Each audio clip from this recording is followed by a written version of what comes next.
যুক্তিসম্পূর্ণ বলেই মনে হয়। যারা পরীক্ষায় বসেনি, পরীক্ষা দেয়নি, ফর্ম ফিল আপ করেনি, তারা ব্যাকডোর দিয়ে নিজেরা ঢুকে যাবে চাকরিতে। যারা যোগ্য তারা দিনের পর দিন 2 বছর ধরে রাস্তায় বসে ধর্ণা দিচ্ছে।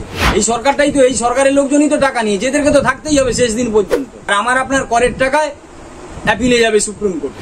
আপনি দেখবেন আর কিছুদিনের ভেতরে রাজ্য সরকারে কোনো স্কুলই থাকবে না। কেউ না কেউ তো টাকা নিয়েছিল, সেগুলোই বলুক, তার বাড়িতে গিয়ে ঘেরাও করুক, তার বাড়ির সামনে ধর্ণা বসাক। সিস্টেম মতো যে যোগ্য প্যানেলটা সঠিকভাবে হোক তারা চাকরি পায়। হাইকোর্ট থেকে 2016 সালে যে এসএসসি পুরো প্যানেলটাকে বাতিল ঘোষণা করা হচ্ছে, চাকরিগুলো পুরো বাতিল করে দিয়েছে, সেই বিষয়ে কিভাবে দেখছেন এই পুরো যে রায়টা দেওয়া হয়েছে? রায়টা যুক্তিসম্পূর্ণ বলেই মনে হয়েছে। কারণ দেশে এত শিক্ষিত যোগ্য ছেলেমেয়ে থাকা সত্ত্বেও যারা পরীক্ষায় বসেনি, পরীক্ষা দেয়নি, ফর্ম ফিল আপ করেনি, তারা কিছু নেতাকে ধরে, কিছু দাদা দিদিকে ধরে টাকা পয়সা দিয়ে ব্যাকডোর দিয়ে নিজেরা ঢুকে যাবে চাকরিতে। আর যারা যোগ্য তারা দিনের পর দিন 2 বছর ধরে রাস্তায় বসে ধর্ণা দিচ্ছে। তাতে করে এই অর্ডার খুব একটা আমার কাছে খুব একটা ভুল কিছু মনে হয়। আচ্ছা, আমরা দেখেছি 2016 সালে প্যানেলকে বাতিল করে দেওয়া হয়েছে এবং সেই বিষয় নিয়ে মুখ্যমন্ত্রী মমতা বন্দ্যোপাধ্যায় বলেছেন এই সম্পূর্ণ যে রায়টা হচ্ছে সেটাকে অবৈধ বলেছেন। সেটা তো ওনাকে বলতেই হবে, কারণ এটা না বললে এই যাদের চাকরি গেছে, সেই চাকরি যারা পাইয়ে দিয়েছিল সেটা তো উনাদেরই লোক, তাদের টাকাগুলো তো উনারাই নিয়েছেন নিজেরা। তা আপনি টাকা নেবেন আবার তার পাশে থাকবেন না, কি কথা হতে পারে? আপনি তো টাকা নিয়েছেন, এই সরকারটাই তো, এই সরকারের লোকজনই তো টাকা নিয়েছে, এদেরকে তো থাকতেই হবে শেষ দিন পর্যন্ত। আর আমার আপনার করের টাকায় অ্যাপিলে যাবে সুপ্রিম কোর্টে। টাকা তো আমার আপনার টাকা। তা আপনার কি মনে হচ্ছে মমতা বন্দ্যোপাধ্যায় আসলে কাদের পাশে আছে? যারা বঞ্চিত তাদের, নাকি যারা অযোগ্য তাদের পাশে? যারা অযোগ্য, যারা টাকা দেবে তাদের পাশে। যোগ্যতা তো কোনো মাপকাঠি নয়। যোগ্যতা যদি মাপকাঠি হতো তাহলে তো এতদিন, আপনি দেখবেন আর কিছুদিনের ভেতরে রাজ্য সরকারে কোনো স্কুলই থাকবে না। এই যারা আজকে ধর্নায় বসছে, যারা চাকরি পেয়েছে, এদের স্টুডেন্ট পড়ানোর ছাত্র পাবে না। এরা কোথায় পড়াতে যাবে আগামী দিনে তা জানি না। প্রচুর স্কুল বন্ধ হয়ে গেছে।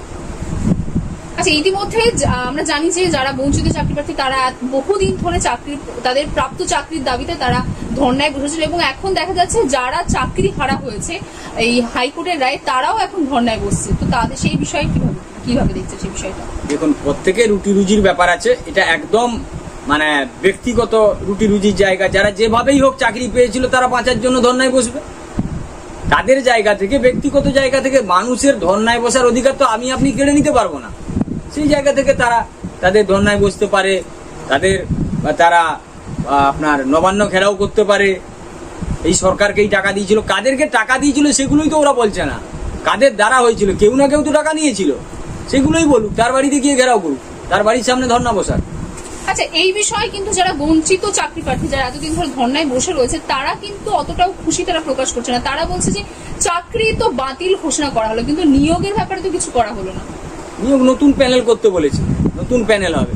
একটা কথা বলি আপনাকে ঠান্ডা মাথায় ভাবতে হবে। আপনি ধর্না মঞ্চে বসলেন মানেই চাকরি দিতে হবে, এটা যদি দাবি হয়, এটা কোনো দাবি হতে পারে না। আপনাকে মেরিটে আসতে হবে। এমনটা যদি মনে হয় যে আমি ধর্না মঞ্চে বসেছি মানে আমাকে চাকরি দিতে হবে, এটাই আমার ক্রাইটেরিয়া, তাহলে গন্ডগোলের ব্যাপার আছে।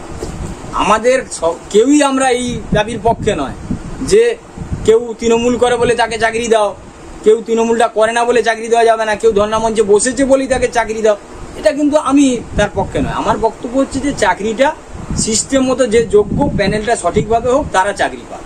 আচ্ছা, তাহলে যারা বঞ্চিত চাকরি প্রার্থী, যাদের হয়তো পরীক্ষা দেওয়া হয়ে গেছে, বাইবা হয়ে গেছে, তাহলে তাদেরকেও কি নতুন করে আবার পুরো সেই প্রথম থেকে প্রক্রিয়া করে কি চাকরিতে বসতে হবে? প্যানেলটা কিভাবে নতুন করে করবে সেটার জন্য অপেক্ষা করবে। এই ডিসিশন এক্ষুনি তাড়াহুড়ো করে দেওয়া যাবে, বলাও ঠিক হবে।